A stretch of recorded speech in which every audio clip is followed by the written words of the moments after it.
जीवन हमें एक मौका देता है, इसलिए जब भी सही कॉलेज चुनने का समय आए तो सिर्फ मंगलायतन यूनिवर्सिटी आपके बेहतरीन भविष्य और सर्वांगीण विकास के।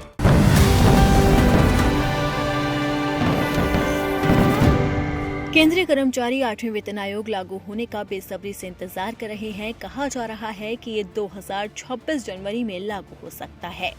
इसी के साथ ही इंतजार है डीए में बढ़ोतरी का। केंद्र सरकार के कर्मचारियों और पेंशनर्स को दिवाली से पहले बड़ी खुशखबरी मिल सकती है। केंद्रीय कर्मचारियों के लिए जुलाई-दिसंबर 2025 के लिए महंगाई भत्ते का ऐलान जल्द ही होने वाला है। एक रिपोर्ट में बताया गया है कि सरकार 4% डीए में बढ़ोतरी कर सकती है। फाइनेंशियल एक्सप्रेस में छपी एक रिपोर्ट के मुताबिक इस बार डीए में 4% की बढ़ोतरी हो सकती है। मौजूदा समय में डीए 55% है, ऐसे में ये बढ़कर 59% हो सकता है। अब ये बढ़ोतरी कब होगी, इसका ऐलान कब होगा, इसे लेकर कोई भी आधिकारिक बयान सामने नहीं आया, लेकिन केंद्र सरकार ने सरकारी कर्मचारियों को संसद से एक ऐलान करके तगड़ा झटका जरूर दे दिया।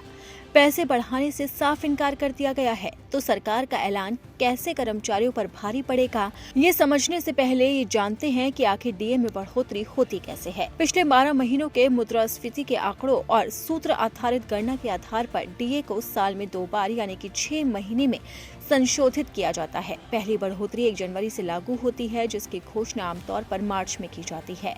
वहीं दूसरी बढ़ोतरी 1 जुलाई से होती है, जिसका ऐलान सितंबर में होता है। डीए बढ़ाने का फैसला AICPI इंडेक्स पर आधारित होता है, जिसे श्रम मंत्रालय हर महीने जारी करता है। दावा है कि सरकार कर्मचारियों को इस बार 4% डीए बढ़ा सकती है। इसका मतलब ये है कि जिनकी बेसिक सैलरी 18,000 रुपए है, उन्हें करीब 720 रुपए हर महीने ज्यादा मिलेंगे। वहीं उच्च वेतन पाने वालों को इसका सीधा फायदा हजारों में होगा।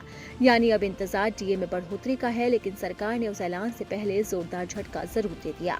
वित्त मंत्रालय ने साफ तौर पर कहा कि कोविड-19 अवधि के दौरान रोके गए डीए और महंगाई राहत, जिसे हम डीआर कहते हैं, उसकी बकाया राशि नहीं दी जाएगी।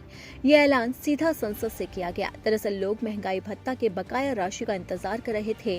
पहले कहा जा रहा था कि ये राशि जल्द मिल सकती है, लेकिन अचानक से संसद से बड़ा ऐलान कर दिया गया, वो भी एक सवाल के जवाब में। संसद में पूछा गया कि क्या जनवरी 2020 से जून 2021 तक लागू 18 महीने के डीए डीआर पर रोक पर महामारी के बाद देश के आर्थिक सुधार को देखते हुए पुनर्विचार किया जाएगा। इस पर जवाब दिया है वित्त राज्य मंत्री पंकज चौधरी ने, और उनके जवाब से लाखों कर्मचारियों की उम्मीद टूट गई। उन्होंने कहा कि साल 2020 में महामारी के प्रतिकूल वित्तीय प्रभाव और सरकार द्वारा उठाए गए कल्याणकारी उपायों के वित्त पोषण का वित्तीय भार वित्त वर्ष 2020-21 से आगे जारी रहा, इसलिए डीए डीआर का बकाया देना संभव नहीं माना गया। ये सवाल उन लाखों लोगों के लिए जोरदार धक्का है जो डीए और डीआर में बकाये का इंतजार कर रहे थे। हालांकि अब उम्मीद की किरण सिर्फ और सिर्फ डीए में बढ़ोतरी को लेकर है, तो ऐसे में देखना होगा कि आखिरकार कब तक उसका ऐलान होता है।